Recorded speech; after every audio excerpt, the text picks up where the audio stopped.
is native to the Mediterranean region and Canary Islands. It can be found in similar temperate climates around the world. RUE was once believed to improve the eyesight and creativity, and no less personages than Michelangelo and Leonardo da Vinci regularly ate the small trefoil leaves to increase their own. RUE was very important in previous time periods, but few consume it today. The legend of RUE lives on in playing cards, where the symbol for the suit of clubs is said to be modeled of the leaf of rue. Rue is an evergreen herb with delightful bluish-green leaves and is harvested just before it flowers, typically in the late spring, though the plant is an evergreen. Historically, the upper portion of the plant was harvested because the greatest benefits of the plant were said to be in the topmost leaves.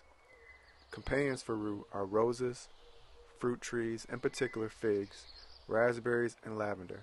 It deters aphids, fish moths, flea beetles, onion maggots, slugs, snails, flies, and Japanese beetles. Rue has fallen out of use in today's cooking primarily because our taste preferences have changed.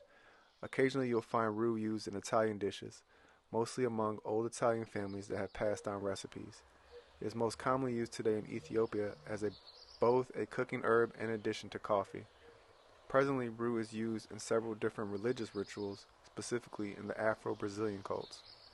Rue is used for a long list of medicinal benefits including antifungal, clear skin, eliminating lice, sedative use, antibacterial, anti-inflammatory, fungal infections, calm nerves, promoting menstruation, and much more.